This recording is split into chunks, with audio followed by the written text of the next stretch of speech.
What's going on, y'all? It's me, Shamar Liberto. I'm back on the channel again. Today we got a special one. Now, I know. I've been preaching for a long time. I'm an Adobe guy, you know what I mean? After Effects, Premiere Pro, Audition. Gotta talk about this one today because I don't want to be a channel that's pretty much biased. I want to talk about all facets of life, and that includes Final Cut Pro. Now, this application has been around for a while, and it is essentially only for MacBook Pro users or MacBook users. So anybody with an Apple product can use Final Cut Pro. So apologies to the Windows people. I know this is not your video. I want to touch on this because I know a lot of people don't prefer Adobe Premiere Pro and they like Final Cut because of the ease of use. So we're going to dive into kind of the basics and kind of show you guys what's going on. Now, disclaimer, this is not going to be a full breakdown for Final Cut Pro. If you guys want that video, I will do that in parts similar to how I did with Premiere Pro. And so I'm simply just showing the basics. So if you're looking for something more advanced, you can either wait for me to post that or you can find that on other channels on YouTube. But essentially this is going to break down for like full-time beginners. You really just want to learn Final Cut. You really want to learn how to edit. Now, of course, before we begin, I do want to mention that this product is a paid service. So it's not similar to Adobe Premiere or the Adobe Creative Suite where you pay monthly for a subscription. Final Cut Pro has the advantage of being $300 as a one-time payment. So once you pay for it, you have it for a lifetime. So while some people do prefer Final Cut because of that mode, I still prefer Adobe because it offers a lot more than just Adobe Premiere Pro. It offers the Creative Suite. But if you are somebody that wants an editing service, you don't want to worry about paying something on a monthly basis and you just want to pay one time and get it over with, Final Cut Pro is probably the space for you. So when opening Final Cut Pro, the first thing you will notice on the left-hand side is Untitled Smart Collections, and then it'll mention like pretty much the date that it is today. This is Final Cut's way of incorporating files and folders automatically so that you don't have to. In Adobe Premiere Pro, it usually comes up with a screen before it opens up the timeline asking you how you want to store certain things or where you want to put it, if you want to put it on a hard drive, if you want to put it on your computer. This part I don't particularly love about Final Cut Pro, mainly because I've preached this many times when it comes to editing. You need a hard drive. I don't care how much storage space you have on your computer. You never want to put all of your files on your computer. Even though Apple and MacBooks have, you know, the iCloud so you can store stuff on iCloud, to me it's just very conjointed. You have no idea where things are, especially if you use your laptop for more than just editing. I always recommend and pretty much like demand that you have an external hard drive to put all your files on. Final Cut Pro, you can switch it to your hard drive, but for me, I don't have one connected, which is probably why it made it automatic. But if you don't have a hard drive, it's automatically going to create a folder for you in your computer. But starting out, you're going to see the date. You can obviously change this, and then you'll see on the next box, it says import media. This is where you're going to include or import all of your files that you're editing. So whether you're shooting on an SD card, a CFast card, a micro SD, this is where you'll plug it into your computer and pretty much import all of your files. The first screen you're going to see once you are ready to import, you'll see the screen where you have your SD card or wherever you have your files. One thing I love about Final Cut 2 is the fact that it allows you to see the footage before you import. With Premiere Pro, I have to like go externally on my computer and like kind of quick look, just because when I'm shooting in my camera doesn't necessarily tell me what footage this is. It just has like this long name. So Final Cut, I really love the fact that I can preview what I'm looking at before, and I can also clip it out before I even add it to the event or add it to the project. Super friendly, super helpful when it comes to Final Cut on that end. So just for the sake of this tutorial, I'm just going to import one, obviously just to show you guys everything you need to know, but you can import multiple if you want to. So I'm just going to take this, I'm going to import to, now that my media is imported, I can start the project. So the event is pretty much everything that stores all of your files, from music, your footage, sound effects. Project is where you're actually making the edits to make one video. So I'm going to start project. It's going to ask you again within the event. We can name this tutorial just for the sake of this video. I'm going to press OK. Again, you don't need to worry about all the other settings because more than likely your camera and whatever is shooting on will automatically have that. We're going to click and drag to the timeline and poof. Now you can see on the timeline, you have the waveform at the bottom, which is your audio, and then you can kind of scrub through. Another key thing I love about Final Cut is the fact that once it's on the project, it automatically renders. In Premiere Pro, I'm not sure if that's an update or something I have to change on Premiere Pro, but in my years of using Premiere Pro, I've never had that before, which is something I really don't love. Especially rendering on a slower computer that hasn't have a lot of RAM or memory on it. Super slow. So a lot of times the rendering doesn't happen until export time, which usually takes a lot longer.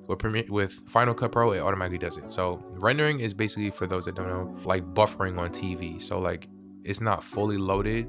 So once it's rendered, the file is fully loaded. That means when you play it back, it'll never have a glitch or for the most part shouldn't have a glitch because it's fully rendered out. Now you'll see on the top right side where it says C1739, this is your transform. This is where you can color grade. This is pretty much where you do kind of the movements. If you want to scale it or zoom in, you can zoom out.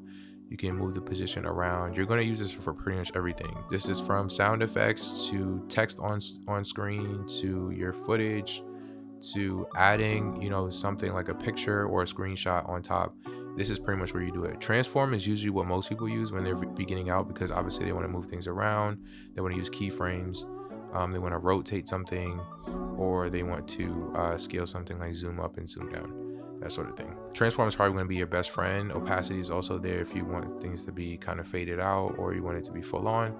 And then also adding text as well. Now the basics of Final Cut, obviously everybody knows this. I did the same thing for Premiere Pro. Is going to be cutting, you know, out the things that you don't want on film, adding text, and then we'll get into color grade a little bit later. Essentially cutting, you're going to use the shortcut B. So when you press B on your keyboard, you can literally cut wherever you want.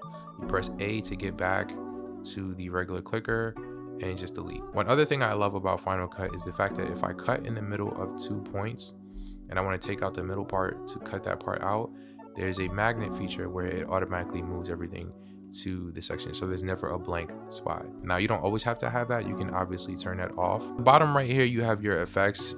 This is preset in Final Cut Pro. This comes all with Final Cut Pro. You don't necessarily have to download anything, but they have all different effects to 360 noise reduction. You can add noise, you can add a film grain, you can add blur. Now Premiere Pro does have something similar to this, where there's an effects panel where you can add audio transitions and things of that nature. Kind of, if I'm going to be honest with you, I kind of love Final Cuts a little bit more.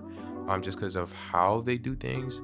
They actually show you a preview before you add the effect on there, opposed to Premiere Pro where you have to add it and kind of see like, oh, okay, I don't really want this, or I kind of want this less. But Final Cut, I love the fact that they let you preview things before you actually do it. This is great for beginners because it actually teaches you what exactly you're looking for before you add it to the timeline. Now granted, if you add it on the timeline, it's not like an end all be all where it's like, okay, I made a mistake, I can't get rid of it. Everybody knows the Command Z. It pretty much undoes what you just did. So worst come to worst, you can undo it. But the one thing I love about Final Cut Pro is the fact that it allows you to preview any effect or anything you're about to do before you add it on. Now, of course, another thing that people love to do, or people would want to know in the basics, is to add text. So you're going to go to your top right above where it says Untitled Smart Collections and then adds the date. You're going to go to the T, and this actually has all different kinds of text. I usually add a basic title in Final Cut unless I'm doing something special, and then you'll see title pop up on top. So now in the same effects panel, you can type in whatever you want. So let's just say tutorial 813. This is where you change the font. You can download fonts on 1000fonts.com or defont.com for free. This is usually where I get all of my text. You can scale it up and down. You can change the color. So yeah, you can scale it up and down. You can change the line spacing if there's line spacing in your file. Now to change the color of your text, you scroll down where it says face and it'll say fill with color, and then you click this box and you can choose any color. But essentially that's how you move on Final Cut when adding text. If you want your text to move, that's more so keyframes, which I'll probably touch on in a later video when I'm like breaking down Final Cut more and more. But essentially you can do that. And to make it longer, you can go back on the timeline and just click and drag right next to where it says tutorial. So usually it'll come up on top of whatever you're doing. This will be your text, and then this will be your video footage. Next, I'm going to show like sound effects or music. Mostly I download music from Epidemic Sound, Artlist, or I get music from YouTube. It's as simple as clicking and dragging as well. You can also import it the same way we imported footage, but I usually like to import music just by clicking and dragging straight from my hard drive or from my computer. And the way to lower the music, so say you put it on and it's too loud, there's a bar right in the middle of when you add the music. You can click and drag. It's just like a decibel that clicks up, and you just drag it down to lower the volume, and you bring it up to bring up the volume. Now another cool thing I love about Final Cut that Premiere Pro doesn't necessarily have is the fact that you can see on the waveform itself if it goes red or yellow. So it'll tell you if it's too loud. Yellow means like, okay, it's a little bit too loud. Red means it's gonna blow somebody's brains out, like it's way too loud, turn it down.